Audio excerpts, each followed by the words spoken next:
Thank you for joining me again and for this inquiry into pay in your company. So we've talked so far about equal opportunity, being trauma-informed, creating standardized processes in order to foster sustainability and equality and community in your organization. And now we're going to talk about pay. In the work that I do, pay is one of the areas where disparity is so obvious when you see it. When you look at, and that's kind of why we're talking about it right now, because if you look at the jobs in an organization, you look at like the genders of the people who are doing those jobs, just for example, right? Jobs and genders, because gender pay gap is like a thing that there is a ton of research on. And you can see people in the same jobs getting different pay with a similar amount of experience. Then you see a way that you can really make a difference. Gender pay gap, for example, in the earlier part of the last century was just extreme. And then in the 50s, it kind of gets better. It's like women are making 68 cents on the dollar versus men. And then now it's like women are making, I think it's like 95 cents on the dollar to men, except women who have children who are still making 68 cents on the dollar versus men. And so that's one that you can work on really easily by looking at the jobs and the genders of the people in your organization. There are so many other pieces to look at there too.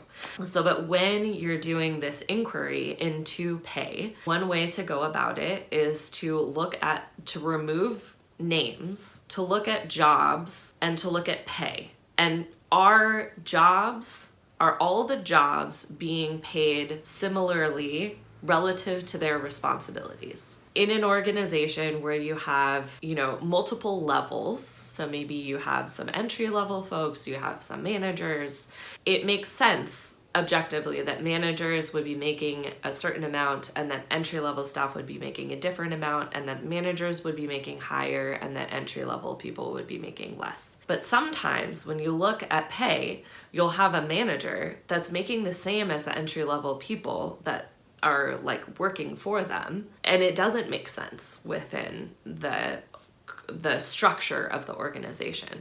So the first pass is okay, are the different categories of people that I have making similar amounts? And if not, where do I need to shift it?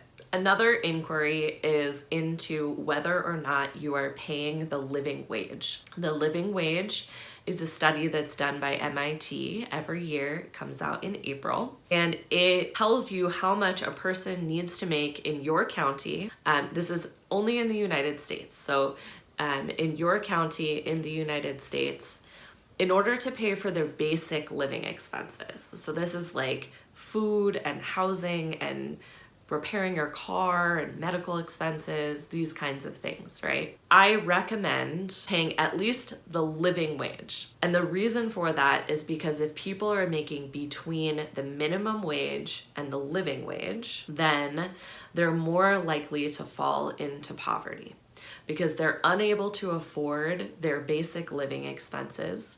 They tend to go into large amounts of debt, to live in unsafe conditions, to allow them to put up with trauma because they aren't able to afford to support themselves where they live. For example, when I'm recording this, the living wage in my county in Santa Cruz, California is currently close to $28 an hour. And last year it was $21 an hour. The year before that it was $18. So we've gone up $10 an hour in order to be able to afford to live here within 3 years. It's a wildly huge increase in the cost of living here. And so when changes like that happen, sometimes there needs to be a really deep look at how the organization is bringing in money and bringing in resources and how those resources are being distributed back into the community. And sometimes there needs to be kind of a big shift around what's happening with the offers of an organization, the pricing structure of an organization, and all of that in order to bring alignment between what you're paying people and what it costs to live where you are doing your business. And the answers to those things are different for every kind of company. And in 2022, my company went through a huge shift in all of these different areas in order to be able to ensure that it is continuing to pay more than the living wage to all of the people that work with me. So inquiring into the overall compensation structure and how it looks, and is that all distributed fairly, and then inquiring into the minimum amount that you are paying people and making sure that that is at the living wage or above. And if it is not at the living wage or above, if that's not possible for your company, then perhaps looking into how you are serving your clients or serving the people that you are serving, and how those funds are being channeled through your company and back into the community, and making some changes around those things. One way of doing compensation that I recommend, especially if you're a smaller business and you're just starting to grow, is to pay everyone the same. So this works especially well if you have a lot of people that are all sort of at a similar level of expertise.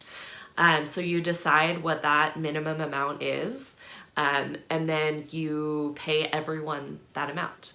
And that way it is a more collectivist approach to pay. And when you do that, you're sort of less looking at creating a hierarchy in the future, but more creating a community amongst all of the people that are working together, and creating equality and egalitarianism amongst the group.